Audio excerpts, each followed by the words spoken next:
Olá, bem-vindos. Eu sou o Matheus e hoje nós vamos mergulhar em um dos padrões de projetos estruturais mais úteis, o Adapter. Uau, então por que ele é tão foda assim? Ele é um dos mais úteis, é um título bem da hora. Cara, ele é um padrão que permite que objetos normalmente não conversam entre eles, não conseguem trocar informações e dados, consigam conversar entre si. Como a própria imagem mostra, um carro não anda em trilhos de trem. Mas se você tiver um adaptador, um adapter, você consegue fazer um carro andar nos trilhos. Claro que essa analogia é bem imaginativa. Vamos para uma analogia um pouco mais real.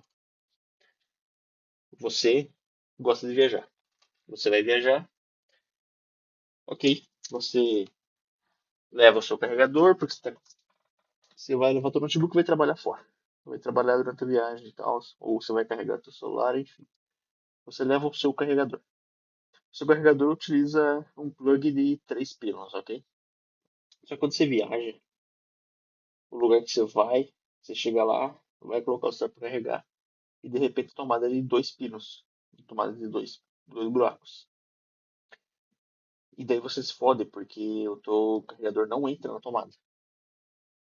É nesses casos que entra em, em uso o adapter. Você poderia ter um adaptador de 3 pinos para dois, entende? Isso que é o interessante do adapter. Ele fez o teu plug de 3 pinos conversar com a tomada de dois. Normalmente eles não fariam isso. Não conseguiam trocar energia, vamos chamar assim. Não conseguiam usar o teu carregador. Mas por causa do adapter você consegue. Ok. Vamos para uma analogia um pouco mais voltada para a nossa área. Vamos pensar na programação. Vamos pensar no seguinte caso. Você está construindo uma aplicação de monitoramento do mercado de ações. Essa aplicação baixa dados de múltiplas fontes. Vamos dizer assim que você usa um, um cara que te dá todos os dados de todas essas fontes, ok? E o padrão que ele dá os dados é XML. Logo, você constrói a sua aplicação para monitorar o mercado de ações baseado tudo em XML, ok, né? Só que em dado momento você pensa além e você decide implementar uma biblioteca de análise de dados para tentar prever o mercado de ações baseado em estatísticas. Só que tem um porém. Essa biblioteca de análise de dados é uma biblioteca de terceiros, ou seja, você não consegue mexer no código dela e ela trabalha somente com JSON, barra. E aí, o que tu faz? Tu desiste da ideia, tu tenta criar tua própria biblioteca, mexer no código deles não dá, porque é uma biblioteca de terceiros, logo você não tem acesso ao código, né? Pois é nesse cenário que você pode criar um adapter. Você criando um adapter, vamos pensar nisso como se fosse um tradutor. Você vai estar baixando o XML do seu Stock Data Provider, que vai estar provendo a sua aplicação de dados. A aplicação vai funcionar, vai monitorar o mercado de ações, vai mostrar tudo. Ele está trabalhando com XML ainda. Só que toda vez que você for fazer alguma interação com a biblioteca de análise de dados, você vai mandar, em vez de tentar conversar diretamente com ela, você vai conversar com o adapter. Você vai mandar para o adapter de dados de XML e ele vai fazer a tradução de XML para JSON e então ele vai encaminhar a resposta que vai sair em JSON para a biblioteca de análise de dados, certo? Com isso você consegue conversar com ela, mesmo que você trabalhe só com XML. A biblioteca ela poderia, por exemplo, retornar a análise dos dados que você passou em formato JSON para o adapter traduziria o JSON para o XML e então você ia pegar esses dados do XML e continuar trabalhando. Ok, até aí tudo bem. Adapter funciona. Fala um pouco mais sobre a estrutura dele.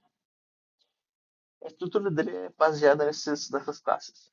Vamos pensar no cliente como se fosse o teu aplicativo, a tua loja, o teu app, no caso.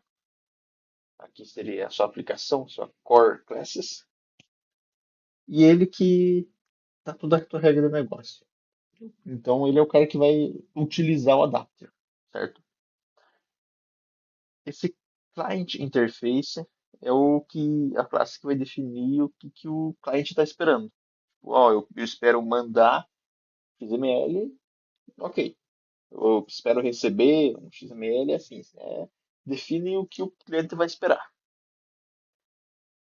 Service essa biblioteca de terceiro, no nosso caso, é o código que ele espera receber algo, espera conversar de uma maneira que o cliente não sabe conversar.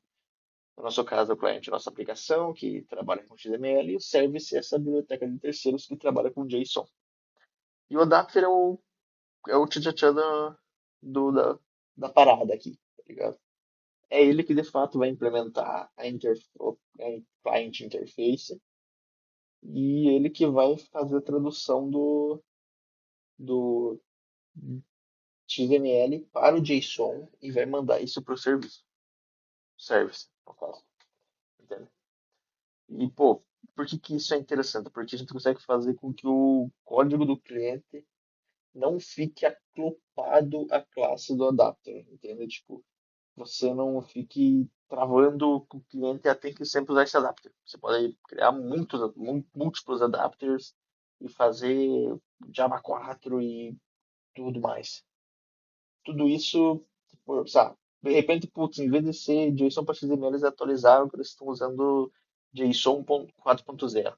Você só vai lá no adapter, faz as traduções, faz as modificações de traduzir de XML para JSON 4.0 e tá tudo certo.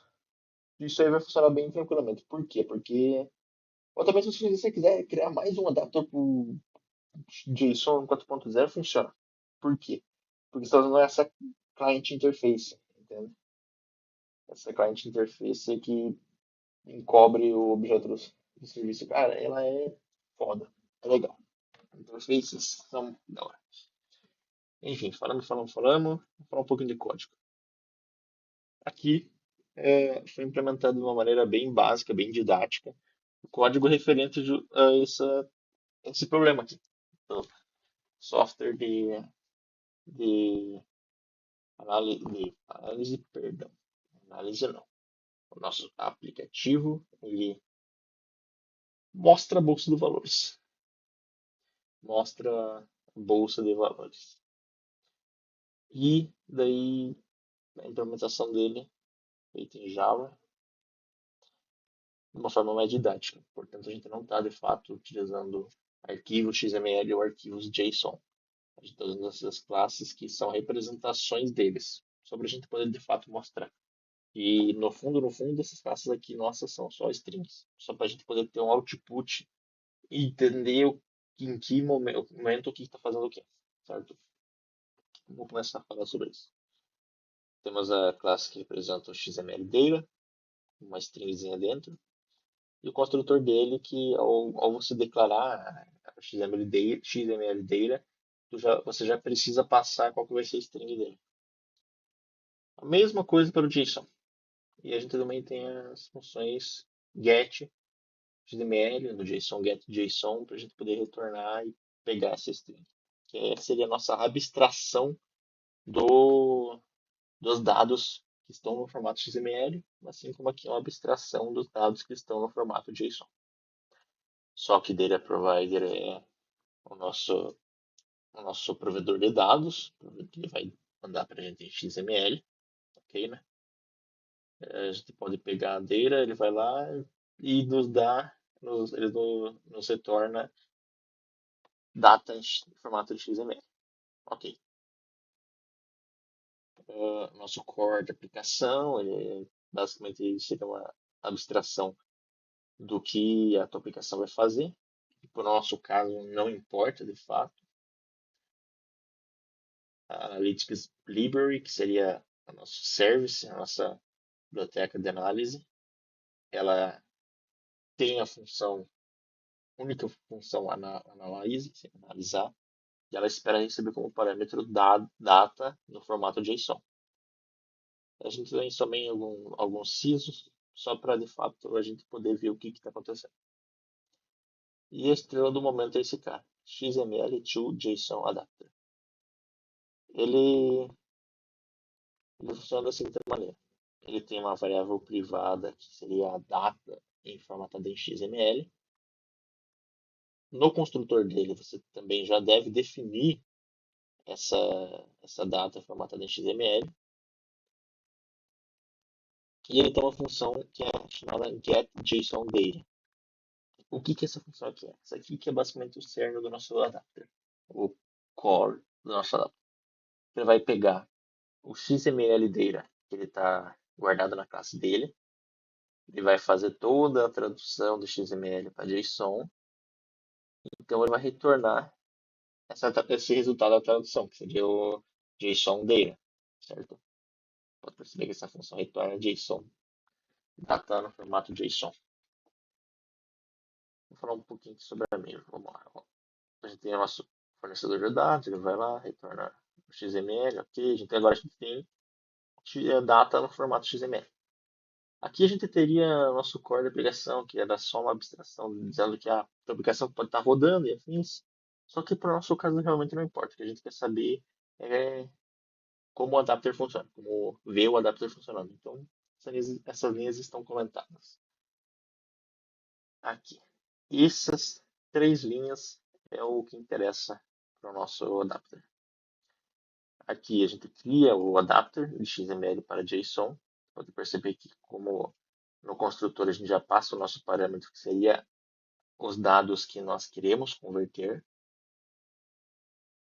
A gente também já está criando o Analytics Library. Aqui é só para a gente, de fato, ter uma instância da biblioteca, como se fosse a nossa biblioteca. Novamente, deixa eu relembrar. O único método dela é a analyze. Ele espera receber como parâmetro data no formato JSON, certo? Aqui, ó. Analytics.analyze. Ele espera receber data no formato JSON. Como é que a gente está passando esse parâmetro? A gente está pegando o nosso adapter e utilizando a função getJSONData. Essa função aqui vai pegar o dado que está em XML que a gente passou no construtor do adapter, vai traduzir isso para JSON e vai retornar essa tradução.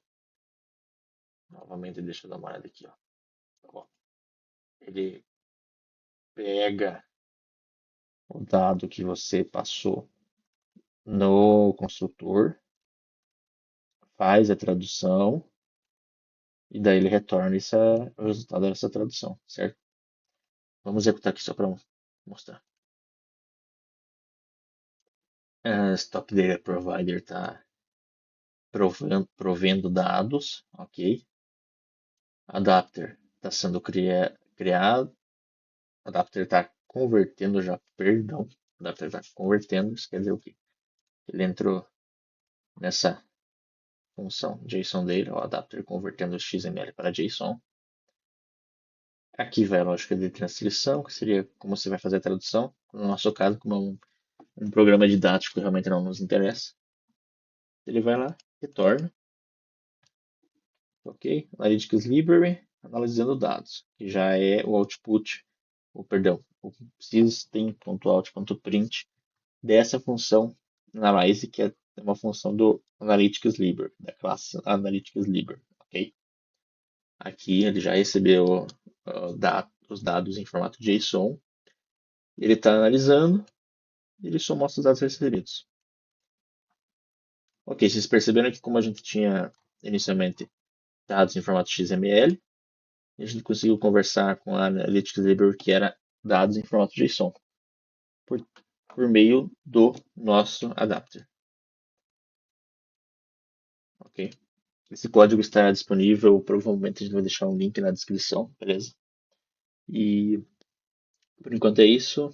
Fiquem ligados para mais vídeos sobre padrões de projetos. Inscrevam-se, deem um like, comentem, façam perguntas, o que vocês pedirem. A gente vai tentar resolver, vamos tentar vir aqui e responder o mais rápido possível. E é isso aí. Aguarde nossos próximos vídeos sobre padrões de projetos. Até!